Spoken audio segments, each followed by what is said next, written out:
আসসালামু আলাইকুম। আমরা আজকে দ্বিতীয় শ্রেণীর পাঠ 15 বাংলা কবিতা শিখব কাজের আনন্দ। তো কাজের আনন্দ কবিতাটি লিখেছেন নবকৃষ্ণ ভট্টাচার্য।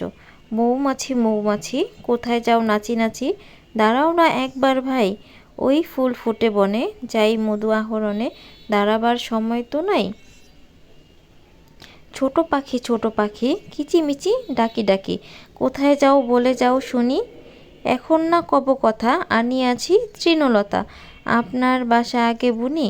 পিপিলিকা দলবল ছাড়িয়ে কা, কোথায় যাও যাও বলে যাও ভাই বলি, শীতের সঞ্চয় চাই খাদ্য খুঁজিতেছি তাই, ছয় পায়ে পিলপিল চলি। তোমাদের সুবিধার্থে কবিতাটা আরেকবার বলছি, দেখো। প্রথমে হচ্ছে নাম হচ্ছে কাজের আনন্দ, লিখেছেন নবকৃষ্ণ ভট্টাচার্য। মৌমাছি মৌমাছি কোথায় যাও নাচি নাচি, দাঁড়াও না একবার ভাই, ওই ফুল ফুটে বনে যাই মধু আহরণে, দাঁড়াবার সময় তো নাই। ছোট পাখি কিচিমিচি ডাকি ডাকি, কোথায় যাও বলে যাও শুনি, এখন না কব কথা আনিয়াছি তৃণলতা, আপনার বাসা আগে বুনি। পিপিলিকা দলবল ছাড়িয়ে কা, কোথায় যাও যাও ভাই বলি, শীতের সঞ্চয় চাই খাদ্য খুঁজিতেছি তাই, ছয় পায়ে পিলপিল চলি। আচ্ছা, এই হলো আমাদের কবিতা। তো এই অধ্যায়ে হচ্ছে শব্দার্থ দেওয়া আছে, দেখো শব্দার্থগুলো। আহরণ অর্থ সংগ্রহ করা, এরপর আছে তৃণলতা অর্থ হচ্ছে ঘাস ও লতা, বুড়ি অর্থ হচ্ছে বানাই, সঞ্চয় অর্থ জমা, খাদ্য অর্থ হচ্ছে খাবার। তো এই দেখো আমাদের শব্দার্থগুলো তোমাদের আরেকবার একটু বলে দিচ্ছি, দেখো। তো দেখো, প্রথমে হচ্ছে আহরণ অর্থ হচ্ছে সংগ্রহ করা, তৃণলতা অর্থ ঘাস ও লতা, বুনি অর্থ বানাই, সঞ্চয় অর্থ জমা, আর খাদ্য অর্থ হচ্ছে খাবার। এরপরে দেখো আমাদের 2 নম্বরে আছে আবার অভিনয় করে কবিতা আবৃত্তি করি। কবিতাটাই তোমরা আবার নিজেরা বলবে। এরপরে আছে ডান পাশ থেকে শব্দ নিয়ে খালি জায়গায় বসাই।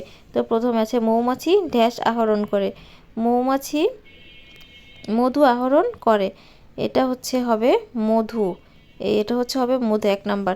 এরপর ছেলেমেয়েরা ঢ্যাস যাচ্ছে, ছেলেমেয়েরা নেচে নেচে যাচ্ছে, এটা হবে 2 নাম্বার। শালিকগুলো ঢ্যাস করছে, শালিকগুলো কিচিরমিচির করছে, গাছের মধ্যে ঢ্যাস বাসা, গাছের মধ্যে পাখির বাসা, এটা হবে 4 নাম্বার। এরপর হচ্ছে ঢ্যাস দল বেঁধে চলে, পিপিলিকা দল বেঁধে চলে। তো প্রথমে হচ্ছে মৌমাছি ঢ্যাস আহরণ করে, মৌমাছি মধু আহরণ করে। এরপর আছে 2 নম্বরে ছেলেমেয়েরা ঢ্যাস যাচ্ছে, ছেলেমেয়েরা ছেলেমেয়েরা নেচে নেচে যাচ্ছে, শালিকগুলো ঢ্যাস করছে, শালিকগুলো কিচিরমিচির করছে, গাছের মধ্যে ঢ্যাস বাসা, গাছের মধ্যে পাখির বাসা, ঢ্যাস দল বেঁধে চলে, পিপিলিকা দল বেঁধে চলে। এই হচ্ছে তোমাদের 4 নাম্বার। এরপর আমরা দেখি এরপরের পেজে কি আছে। এরপরে আছে দাগ টেনে মিল করি। তো এখানে তোমরা দেখো ছোট পাখি, এখানে ছোট পাখি কোনগুলা, এটা হচ্ছে আমাদের ছোট পাখি, এরপরে এটা হচ্ছে পিপিলিকা, এরপরে এটা হচ্ছে কৃষক, এরপরে উপরে এটা হচ্ছে মৌমাছি, আর মাঝি হচ্ছে এটা নৌকা চালায় মাঝি। তো তোমরা আশা করি এটা বুঝতে পারছো, আমি তোমাদের দাগ টেনে টেনে মিলিয়ে দিছি, দেখো তোমরা। প্রথমে হচ্ছে ছোট পাখি আমরা মিলালাম, এরপর পিপিলিকা, এরপরে কৃষক যে লাঙল কাঁদে, মৌমাছি মিলালাম আমরা, মাঝি মিলালাম। তো এই হচ্ছে আমাদের দাগ টেনে মিল করা। এরপরে আছে প্রশ্ন, মৌমাছি কেন বনে যায়, ছোট পাখি কিভাবে ডাকে, ছোট পাখি তৃণলতা দিয়ে কি বানাবে, পিপিলিকা কিভাবে চলে, কে শীতের সঞ্চয় খুঁজছে। তো এই প্রশ্নগুলোর উত্তর আমি তোমাদের এখনই দিয়ে দিব, দেখো। প্রথমে হচ্ছে মৌমাছি কেন বনে যায়, মৌমাছি মধু আহরণের জন্য বনে যায়।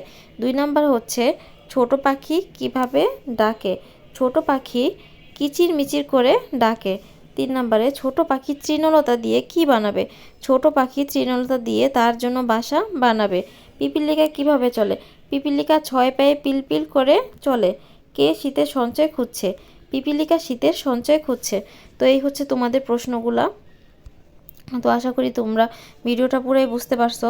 যদি ভিডিওটি ভালো লেগে থাকে অবশ্যই লাইক কমেন্ট অ্যান্ড শেয়ার করবা, আর চ্যানেলটি সাবস্ক্রাইব করে অবশ্যই আমাদের পাশে থাকবা। তো ভিডিওটি দেখার জন্য তোমাদের সবাইকে অসংখ্য অসংখ্য ধন্যবাদ।